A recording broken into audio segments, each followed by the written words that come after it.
1596, Juan de Oñate and colonists arrive in New Mexico. The Pueblo Revolt of 1680 drove Spanish settlers out of New Mexico for a period of 12 years. After the Spanish re-established themselves at the end of the 17th and beginning of the 18th centuries, the Spanish governors employed a settlement strategy characterized by the desire to expand the territory embraced by exiting settlements. The villas of Santa Fe, Santa Cruz de la Canada, and Albuquerque, and to provide buffer communities in protecting the larger centers against Indian attacks.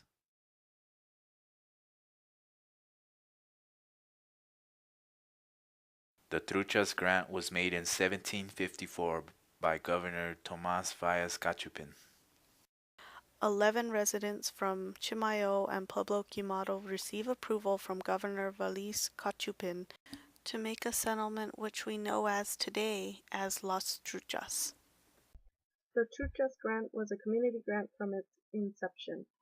Here is a list of the 11 residents from Chimayo and Pueblo Quemado.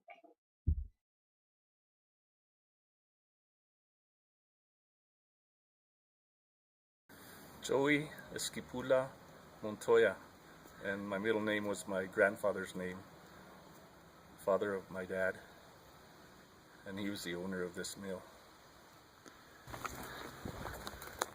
And then, I believe, I had all this sealed up. Then it came in through here, the ditch, and it was still existing through there. And it turned that shaft in there. We'll get on this side and take a picture of that if you want. The car parts are just in there forever. Oh, okay, I see it. So it turned that shaft. Joe went on to explain that the mill was a wheat processor. When the shaft started turning, it allowed the stones to grind the wheat. According to Joe, there were many all up and down Truchas, giving way to the example that Truchas is a farming community. It was farming, I believe, raising crops, probably cattle, and pretty much everybody had a team of horses, I think, or horses to help them haul logs out of the forest and pull wagons and pull the plow and plow the fields.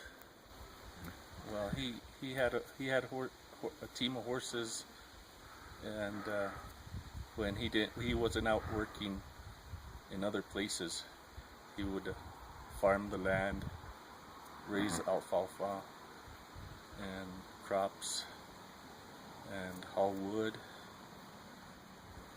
and then the vehicles came in, and he got a truck, and then he didn't.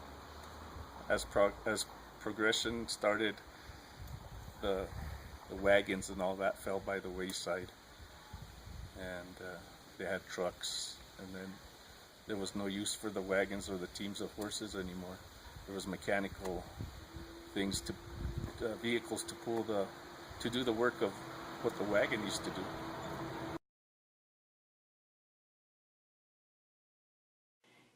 We draw names for Christmas. We draw a name and we trade gifts. Oh, okay. We get together again for Christmas and for Easter. Oh, okay. Easter, Holy Week is a very holy time of the year for us, because that's how I was brought up. Oh, okay. And we've been having church at the old church for about 2-3 months.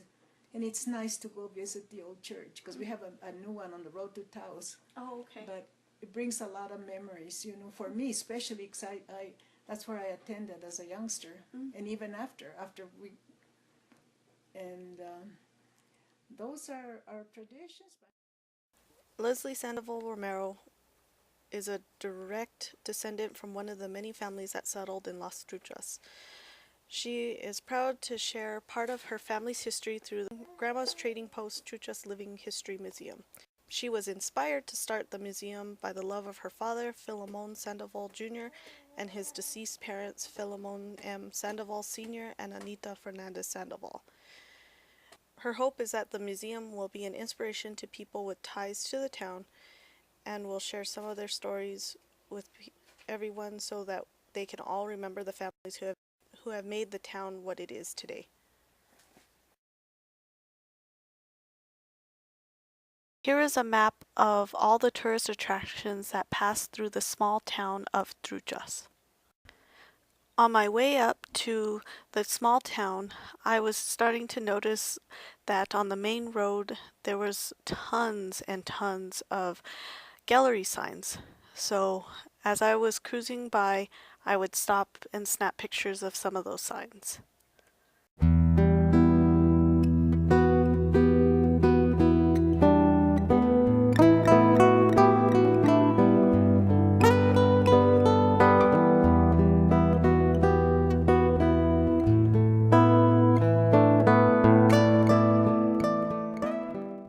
All my life, I went to high school in Albuquerque boarding school, and then I went to the service for 3 years, Air Force, and then I've been back and forth working, but I always managed to come back home.